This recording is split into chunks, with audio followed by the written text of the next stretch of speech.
अपने शिखर के बेहद नजदीक। आपका ट्रेड इस वक्त क्या रहेगा? गुड आफ्टरनून वीरू जी, गुड आफ्टरनून अनुज।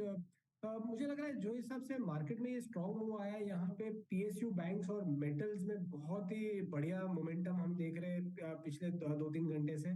और दोनों दोनों स्पेसेस से मुझे एक एक स्टॉक जो पसंद आ रहे हैं। पीएसयू बैंक में मुझे मुझे पसंद आ रहा है वो है कैनरा बैंक।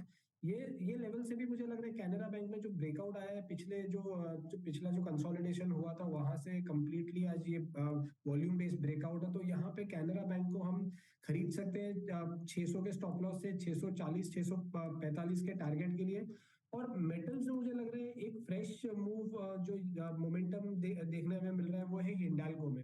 तो हिंडाल्को में अगर आप देखें तो जो प्रीवियस इसका जो एक 3-4 दिन का जो कंसोलिडेशन था वो स्टॉक ने कल वॉल्यूम्स के साथ 628 के ऊपर ब्रीच किया था। और आज भी जब मॉर्निंग में थोड़ा बहुत मार्केट साइडवेज था और तो वहां पे भी आज भी डे लो 628 ही बना था। तो और वहीं से एक स्ट्रॉन्ग सपोर्ट लेके स्टॉक अब ऊपर की तरफ चल रहा है। तो डेली वीकली मंथली सभी टाइम फ्रेम में स्ट्रेंथ है और वॉल्यूम के साथ यहाँ पे मोमेंटम में स्टॉक है। तो मुझे लग रहा है हिंडाल्को को बाई किया जा सकता है 633 के स्टॉप लॉस से 665 673 के टारगेट्स के लिए।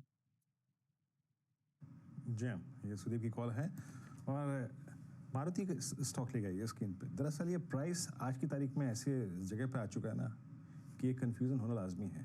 13-13 अभी सुमित और आशीष के बीच में भी यही हुआ 13-13 नहीं, लेकिन ये अब मेरा है। ये कह रहे हैं आशीष बताइए मारुति के नंबर्स कैसे एक्सपेक्टेशन? मुझे दे रहे हैं तो मैं ही रख लेता हूँ। जहां तक मारुति के एक्सपेक्टेशन की बात है, एक स्ट्रॉन्ग सेटअप एक्सपेक्ट करिए। ध्यान रखिए हमें ऑलरेडी पता है मारुति के Q4 के वॉल्यूम्स के नंबर्स 13% साल दर साल का जंप था। ऊपर से हम सब जानते हैं कि एंट्री लेवल कार्स की सेल्स रिड्यूस हो रही हैं, प्रीमियम कार्स की सेल्स इंप्रूव हो रही हैं। तो ये पर्कुलेट होकर रेवेन्यूज पे इंप्रूवमेंट देखने को मिलेगा। दरअसल जब वॉल्यूम्स 13% बढ़े हैं, आय करीब 20 से 21% साल दर साल का इंप्रूवमेंट देखने को मिलेगा। और ऑपरेशनली काफी अच्छा क्वार्टर हो सकता है। जब आय 20-21% बढ़ेगी, उसके सामने EBITDA एक्सपेक्टेड है कि 54% का जंप, यानी कि आसान शब्दों में मार्जिन्स में एक अच्छा खासा एक्सपेंशन।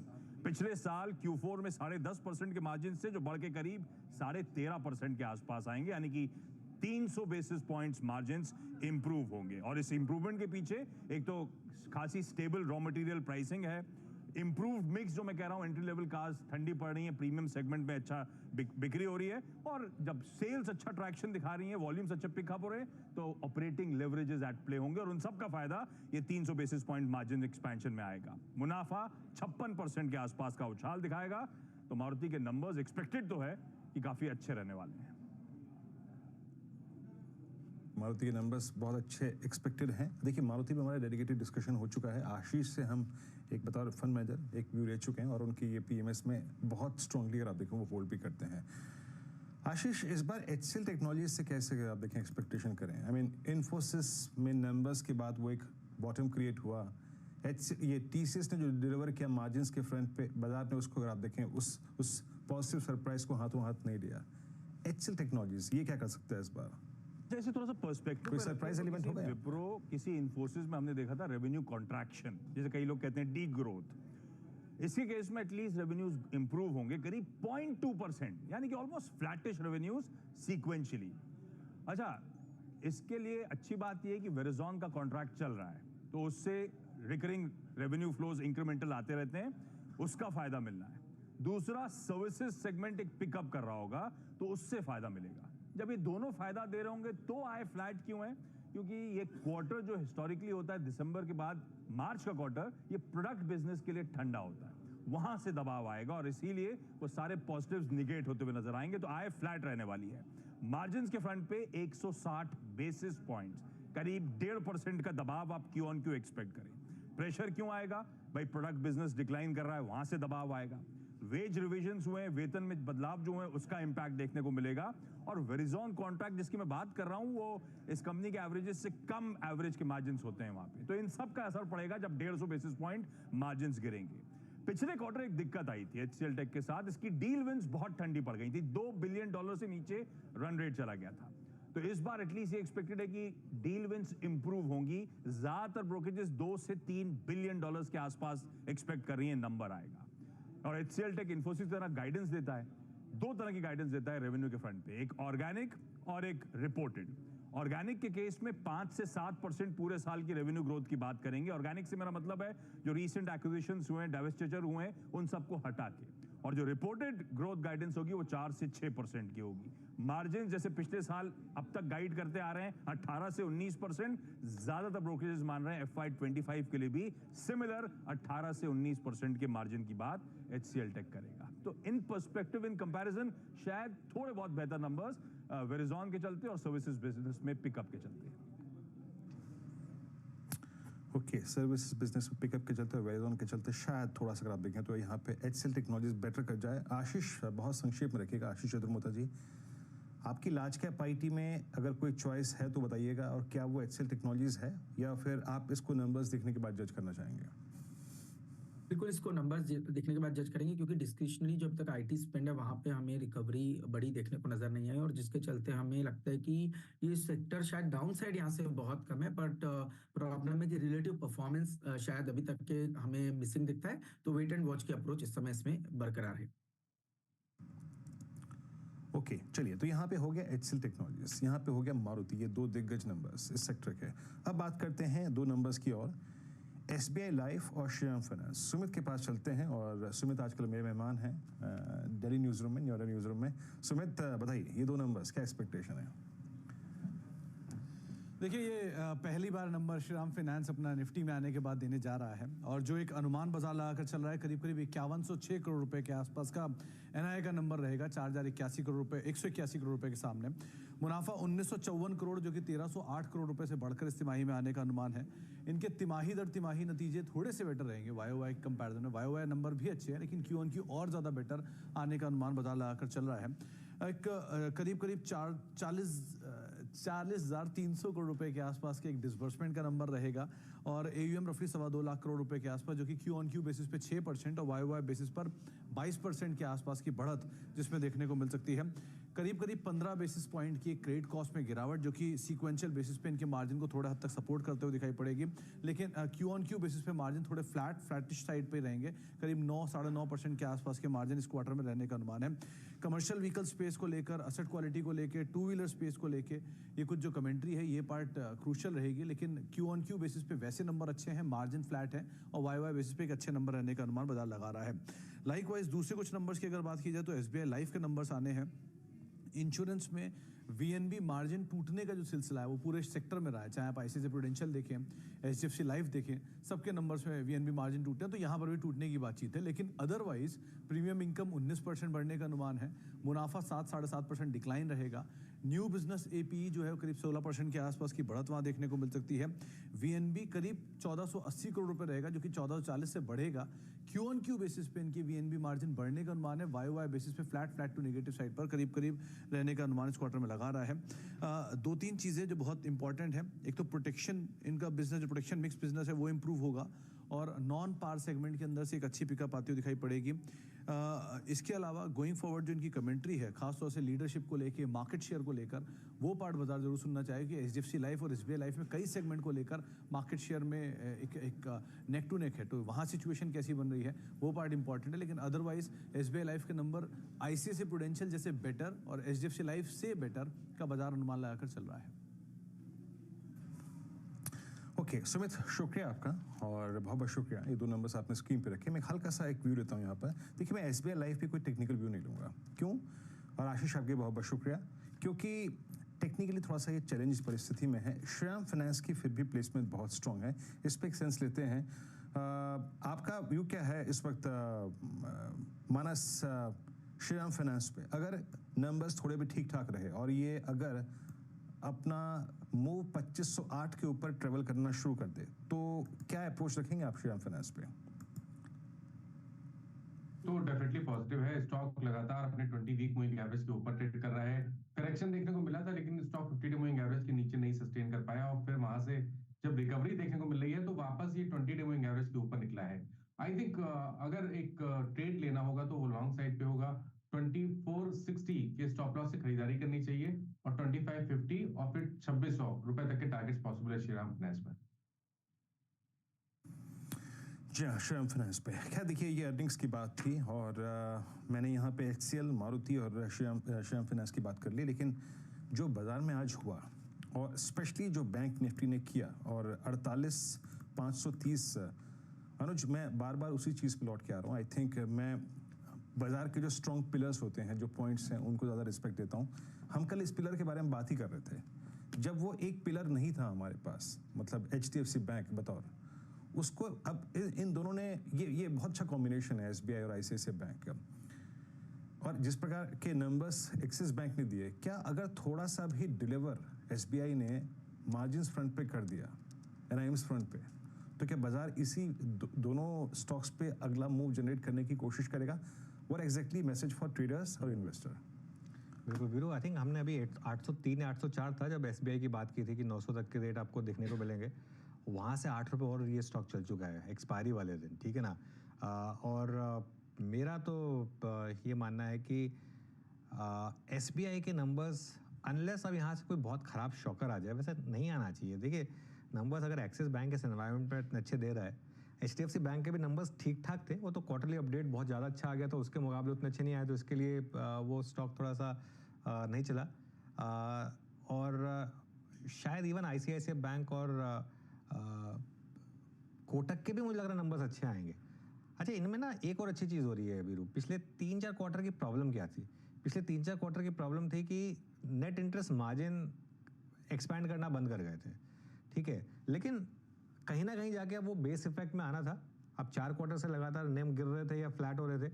अब वो एक्सिस बैंक के नंबर सबसे बड़ा सरप्राइज क्या था? नेम का एक्सपेंशन ना, और एसेट क्वालिटी का इंप्रूवमेंट। मेरे ख्याल से SBI के केस में भी आपको ये दोनों ही शायद देखने को मिलेंगे, और इसके लिए मार्केट अब प्रीएम्प्ट करने की कोशिश कर रहा है, और बिल्कुल वो कॉम्बिनेशन सही काम कर रहा है। ICICI bank plus axis bank और प्लस SBI, इन ये कॉर्पोरेट बैंक का कॉम्बिनेशन इसने देखिए एक टाइम था बैंक निफ्टी को चलाते थे HDFC बैंक और कोटक महिंद्रा बैंक, और आज देखिए आप, आज HDFC bank, Kotak Mahindra bank दोनों रेड में है, और उसके बाद बैंक निफ्टी 350 पॉइंट ऊपर है। ये स्ट्रेंथ है SBI, मतलब पहले SBI का इतना वेट नहीं होता था, अभी SBI का भी रीजनेबल वेट है, SBI और एक्सिस बैंक का। इन्होंने अब संभाला है इसको, और थोड़ा सा इसमें ICICI बैंक जुड़ रहा है। शानदार मूव्स। चलिए अभी काम करते हैं वीरू, अब आगे बढ़ते हैं और थोड़ा सा मार्केट की बात करते हैं। हमारे साथ एक्सिस सिक्योरिटीज़ के CIO नवीन कुलकर्णी जुड़ गए। नवीन जी, गुड आफ्टरनून। पहले लार्ज बैंकों से बात करते हैं। आज RBI के एक्शन पर कोटक में बड़ी गिरावट आई, HDFC बैंक भी थोड़ा सा ऑफ लेट सबड्यूड ही रहा है, लेकिन एक्सिस में शानदार तेजी, SBI में शानदार तेजी। आपका व्यू क्या है बैंकों को लेकर? तो जहाँ तक बैंक्स का सवाल है, ओवरऑल देखा जाए तो बैंक्स की ट्रेजेक्टरी पॉजिटिव ही है। अगर इसको अगर हम स्प्लिट करें बिटवीन प्राइवेट बैंक्स और पब्लिक सेक्टर बैंक्स, तो वहाँ पे भी काफी स्टॉक स्पेसिफिक हो गया है। ऐसा नहीं है कि every public sector bank is a buy और एवरी और private sector bank is a buy. तो मोर और लेस डिपेंड करता है बैंक के इंडिविजुअल परफॉर्मेंस के ऊपर।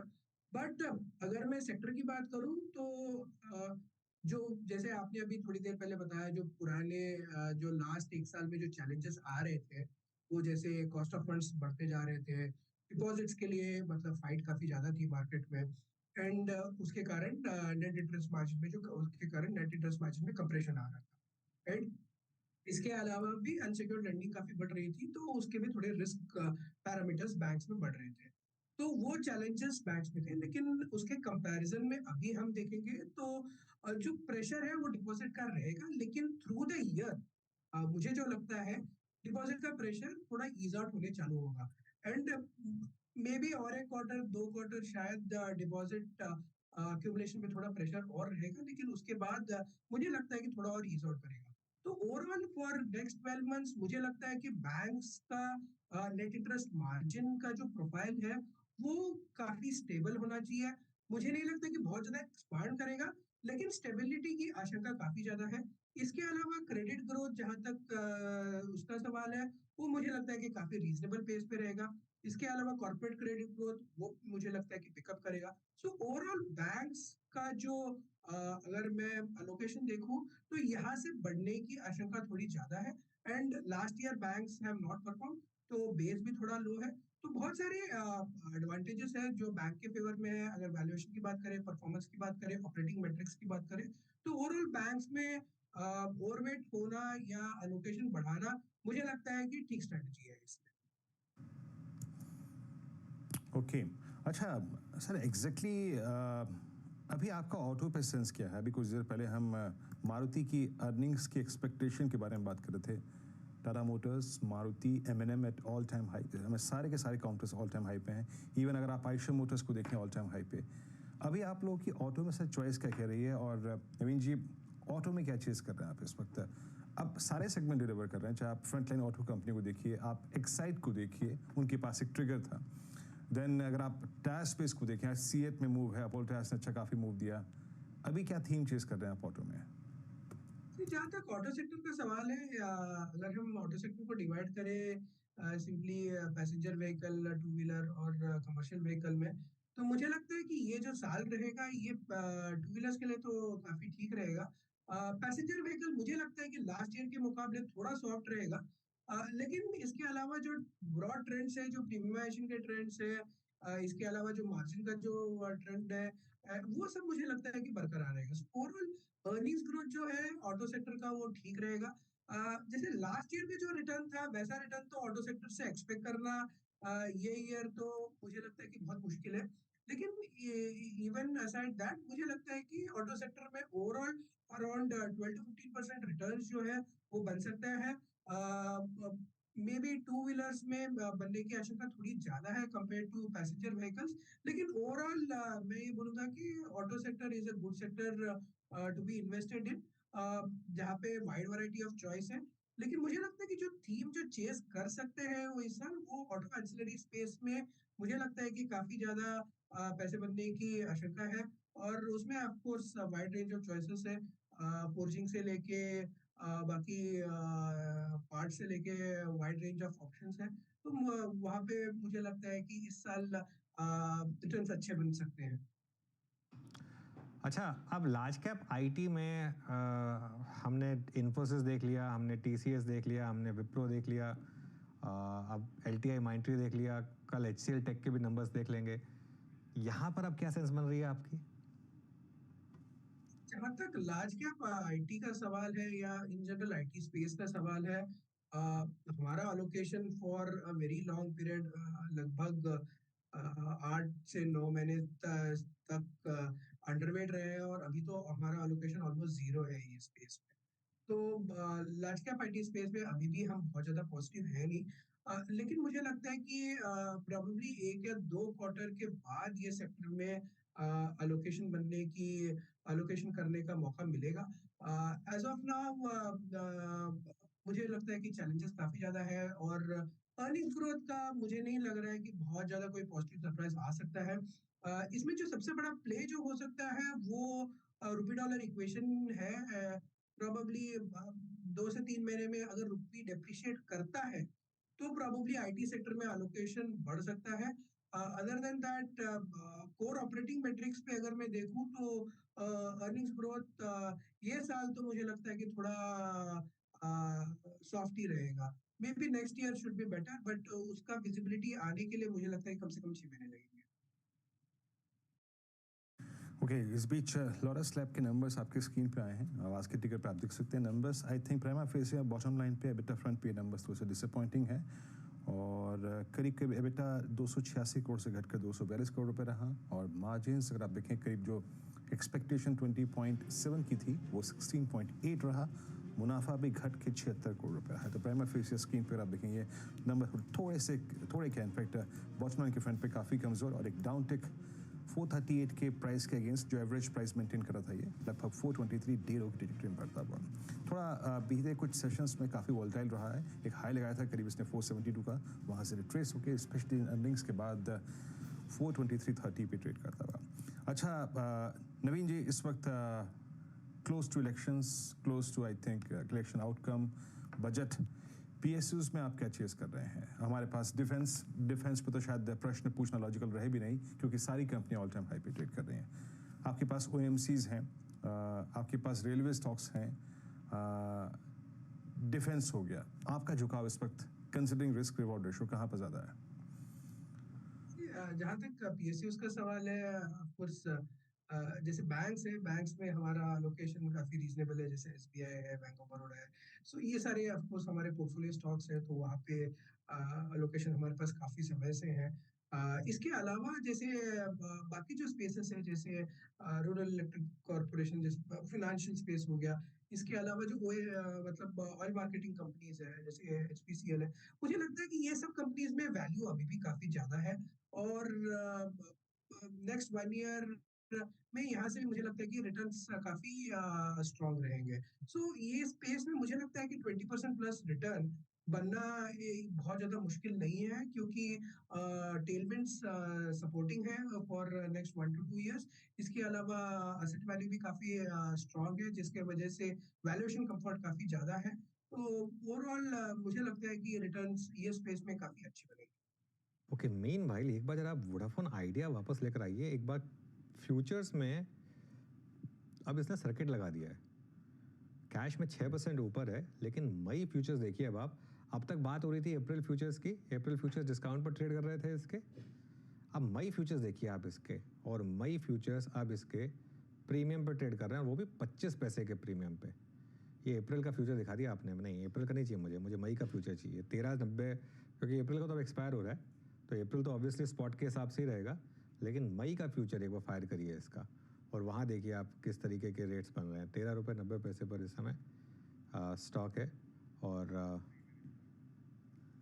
इसको हटाइए प्लीज़। मई का फ्यूचर मैं बता देता हूँ, वैसे 14 रुपये 15 पैसे पर है इस समय, और कोशिश करेंगे इसको अगर फायर कर सकें तो।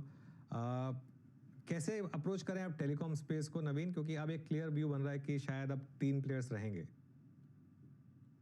तो जहाँ तक टेलीकॉम स्पेस का सवाल है, इसमें दो चीजें बहुत इंपॉर्टेंट होती है। एक तो जो प्राइस हाइक्स आते हैं, तो फॉर एग्जांपल अभी जो मेजर प्राइस हाइक आया था वो शायद दिसंबर 2021 में आया था, तो ऑलमोस्ट 2 साल के ऊपर हो चुके हैं, राइट। सो तो प्राइस हाइक की आशंका काफी ज्यादा है। तो that is a major play telecom sector में। तो प्राइस हाइक आएगा तो viability of telecom companies improve होती है। तो मुझे लगता है कि at this point in time अगर हम ये मानते हैं कि 3 प्लेयर्स रहेंगे एंड वोडाफोन आइडिया की वायबिलिटी काफी स्ट्रांग रहेगी, तो प्रोबब्ली द बेस्ट ऑप्शन जो टेलीकॉम स्पेस में है वो है इंडस टावर्स। सिंपली बिकॉज अगर हम देखेंगे कि जो टेलीकॉम कंपनीज है उनको थ्राइव करने के लिए इंफ्रास्ट्रक्चर रिक्वायरमेंट की जरूरत बहुत ज्यादा होती है। एंड इंडस टावर्स काफी यूनिक प्ले है, कंसिडरिंग कि ये मार्केट भी काफी कॉन्सेंट्रेटेड मार्केट है। इसके अलावा अगर हम देखेंगे कि ये स्पेस में कोई कॉम्पिटिटर भी नहीं है ऐसे लिस्टेड स्पेस में। एंड लास्टली सबसे इम्पोर्टेंट फैक्टर जो ये है कि इंडस टावर्स जैसी जो कंपनी है, इसको हम यूटिलिटी के नजरिए से भी देख सकते हैं। एंड जिसके रिटर्न रेशियोज पे कोई कैप नहीं है, राइट। तो जैसे इंडस टावर्स है, ये कंपनी केपेबल है कि 40% रिटर्न ऑन इक्विटी भी डिलीवर कर सकता है ओवर लॉन्ग टर्म। सो इसका जो री रेटिंग पोटेंशियल है वो eight this point in time काफी अनलिमिटेड लगता है। और जो वाइड रेंज ऑफ बायर्स जो अट्रैक्ट करता है ये कंपनी लाइक इंडस टावर्स की, जहाँ पे डोमेस्टिक म्यूचुअल फंड से लेके फॉरेन इंस्टीट्यूशनल इन्वेस्टर से लेके पेंशन फंड्स सभी इंटरेस्टेड रहते हैं, क्योंकि मल्टीपल फैक्टर्स है, जैसे कैश फ्लो बहुत स्ट्रांग होता है, डिविडेंड पे काफी स्ट्रांग होता है। तो मुझे लगता है कि ये Indus towers is the best bet in the telecom industry right now. Because अगर हम कोर टेलीकॉम ऑपरेटर्स को देखेंगे तो वहां पे काफी ज्यादा अभी भी डाउट हो सकता है कि टैरिफ हाइक आएगा तो कितना आएगा, टैरिफ हाइक आने के बाद कॉम्पिटिटिव इंटेंसिटी कैसे बढ़ेगी। तो बहुत सारे डायनामिक्स प्ले आउट होते हैं। एंड ऑल्सो स्टॉक्स के वैल्यूएशंस पहले के उतने चीप नहीं रहे, तो उस हिसाब से वहां पे थोड़े चैलेंजेस है। जबकि इंडस टावर में मल्टीपल लेवल्स ऑफ कंफर्ट है, वैल्यूएशन कंफर्ट है, बिजनेस का कंफर्ट है, वायबिलिटी का कंफर्ट है। तो that is the best play on today. बिल्कुल, चलिए बहुत बहुत शुक्रिया आज हमारे साथ जुड़ने के लिए नवीन, थैंक यू सो मच। चलिए अब आगे बढ़ते हैं, कल की तैयारी करेंगे। पहले डीलिंग रूम चेक के लिए यतिन के पास चलते हैं। यतिन बताइए कौन से 2 स्टॉक्स पर नजर। Good afternoon. सबसे पहले अगर हम बात करें तो आदित्य बिरला कैपिटल, ये एक काउंटर है जो पिछले 2-3 दिनों से फोकस में है। अच्छे वॉल्यूम्स के साथ आज भी यहाँ मोमेंटम देखने को मिल रहा है। डीलर्स की राय अगर आप माने तो बीटीएसटी की स्ट्रैटेजी ये यहाँ सजेस्ट कर रहे हैं 235 और उसके बाद 240 तक के लक्ष्य के लिए। मे फ्यूचर्स की मैं बात कर रहा हूँ, काफ़ी सारे एचएनआईज आदित्य बिरला कैपिटल में खरीदारी कर रहे हैं। इसके अलावा BHEL, ये एक स्टॉक है PSU पैक में जो काफ़ी एक्टिव है और डीलर्स की अगर आप माने तो यहाँ भी 280 से लेकर 290 तक के पोजिशनल टारगेट्स की बातें वो कर रहे हैं। काफ़ी सारे यहाँ म्यूचुअल फंड्स खरीदारी कर रहे हैं और मे सीरीज़ में ओपन इंटरेस्ट के आधार पे यहाँ फ्रेश बाइंग देखने को मिल रही है। तो दोनों ही BHEL और AB कैपिटल डीलर्स के खरीदारी की रेडार पे हैं। ओके, चलिए बहुत बहुत शुक्रिया। तो ये इस समय दो स्टॉक्स जो डीलर्स के रेडार पर हैं, आदित्य बिरला कैपिटल और BHEL। AB कैपिटल में 6% की रैली इस समय। BTST STBT कॉल्स, शिल्पा जी बताइए क्या कैरी करेंगे? जी अनुज जी, मुझे तो यहाँ पे ITC ही अच्छा लग रहा है। ये डेफिनेटली 450 455 के लिए आपको 1-2 दिन में मिल जाएगा, तो ITC पे आई स्टे लॉन्ग। ITC पे स्टे लॉन्ग। मानस, आप क्या कैरी करेंगे?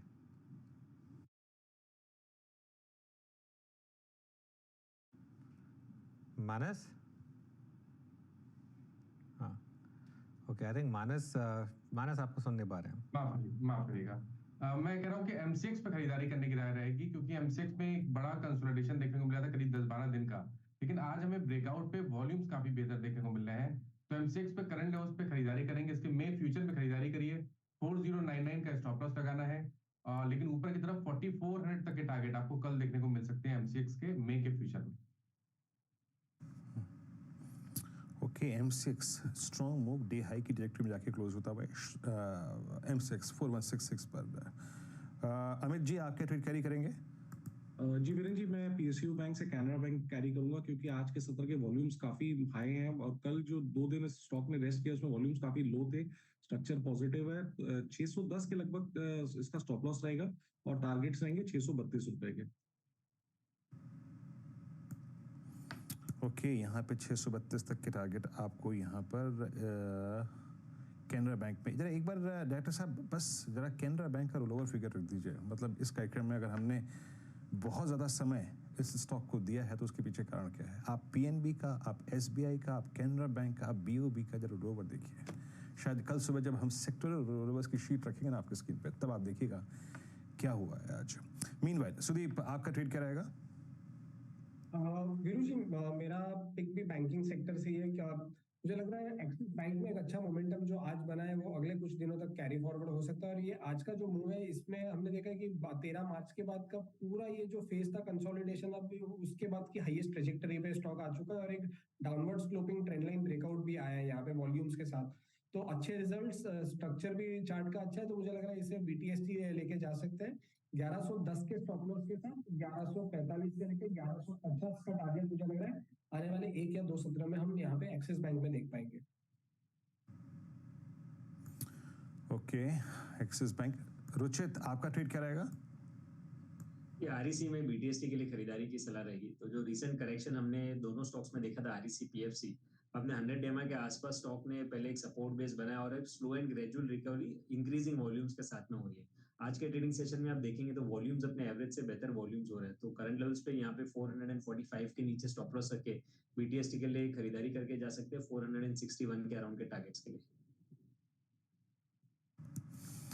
ओके, तो ट्रेड्स यहाँ पे पूरे हो गए और सारे स्टॉक फ्यूचर्स को हमने कंप्लीट कर लिया। सारे विशेषज्ञों के ट्रेड्स हो चुके हैं। 22,550 पे निफ्टी और 48,446 पे निफ्टी बैंक। निफ्टी IT करीब 80 अंकों पर। हाँ, अब आते हैं इंडिसेस के अप्रोच पे। देखिए, डाउ जोन्स फ्यूचर्स हल्का सा बैकफुट में है, बट स्टिल बाजार ने इस क्लोजिंग में बहुत स्ट्रॉन्ग स्विंग दिया। अनुज,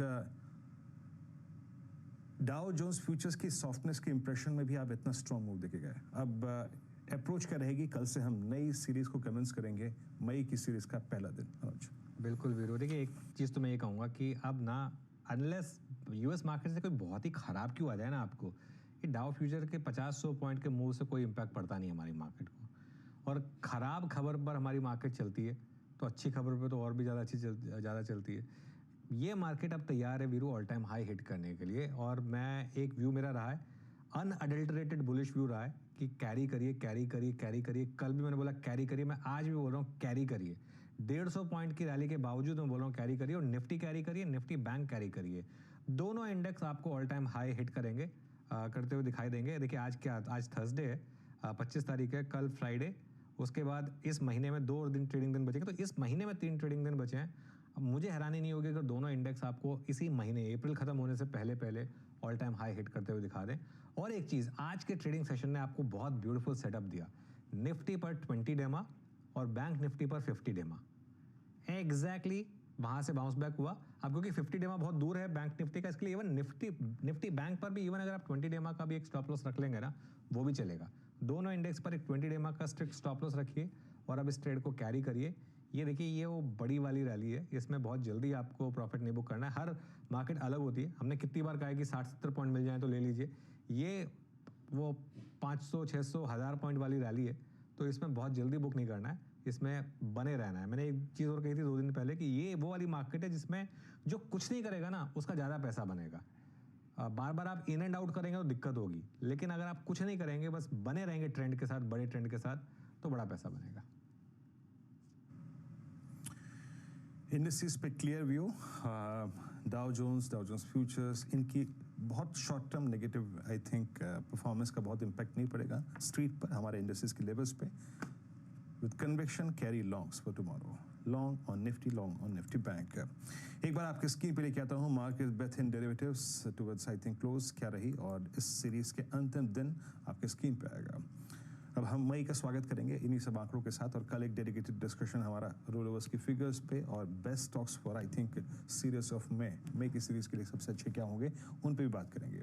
71 लॉन्ग्स, दैट्स गुड, अच्छा हेल्दी लॉन्ग का फिगर था। 52 अगर आप देखें शॉर्ट कवरिंग, तो अगर आप इन दोनों को मिला लें कलेक्टिवली अप्रॉक्सीमेटली फिगर जाती है 133 की, दैट्स गुड। 19 लगभग शॉर्ट और लॉन्ग अनवाइंडिंग करीब 40 में। भारत फौज all time high, axis bank all time high. Axis bank का जो ये क्लोज आ रहा है अप्रॉक्सीमेटली, नहीं ऑल टाइम हाई पे, माफी चाहूँगा, SBI all time high, doctor Reddy's GMR airports में मूव एक बार फिर से शुरू हुआ और डे हाई की ट्रैजेक्टरी में। शॉर्ट कवरिंग एमसीएक्स में थी, एमसीएक्स आज करीब 9% के गेंस के साथ ऑल टाइम हाई ट्रैजेक्टरी पे क्लोज होता हुआ। वोडाफोन आइडिया आज की ये दूसरी ही स्टोरी थी। देखिए बाजार स्ट्रॉन्ग है और पुल बैक देता हुआ लोअर लेवल से रिकवर होता हुआ, लेकिन ये है एक अस्तित्व की कहानी Vodafone idea. Aditya Birla capital, pyramid enterprises, LKM lab, incoming counters में शॉर्ट कवरिंग थी। और अगर आप सेकंड लास्ट स्लाइड को देखें, कोटक महिंद्रा बैंक बेहद ही निराशाजनक अगर आप देखें प्राइस परफॉर्मेंस आज।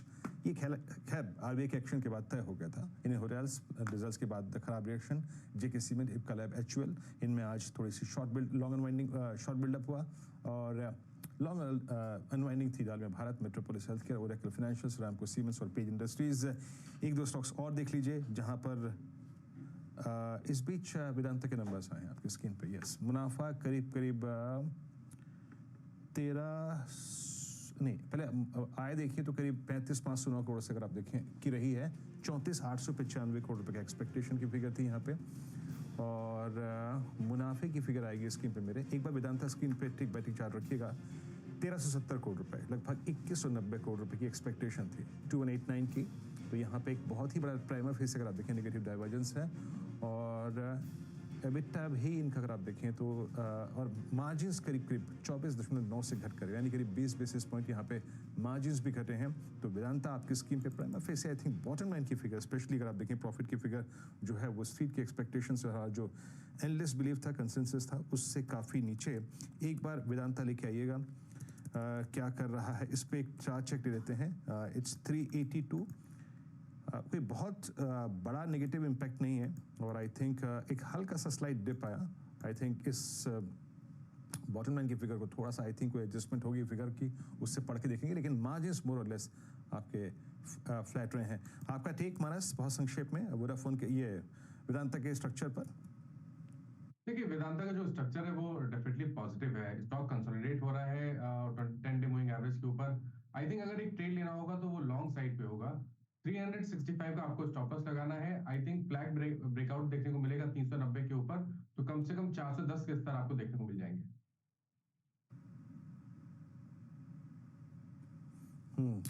वेदांता और वेदांता के बाद एक दो चीज़ और स्पॉट कर देता हूँ क्योंकि उसके बाद हमें क्लोजिंग के लिए चलना है। स्क्रीन पे BHEL 271.60 पे मेरे ख्याल से इस दौर की हाईएस्ट ट्रैजेक्टरी पे क्लोज होने जा रहा है। और एक और चीज़, शिल्पा जी की जो इस कार्यक्रम में कॉल थी, देखिए वो कॉल तो अच्छा करके भी गई, बट जिस तरीके से आज SBI चला, जिस तरीके से आज एक्सिस चला, जिस तरीके से आज ICICI बैंक चला, ITC का भी चलना, देखिए ITC को यहाँ पे मेंशन करना इसलिए ज़रूरी है क्योंकि ITC में एक ब्रेकडाउन हुआ था फरवरी 2024 में। उस वक्त इसने अपना 200 डे एक्सपोनेंशियल मूविंग एवरेज तोड़ा था। और आज ये जो ITC का क्लोज है वो फरवरी 2024 के बाद सबसे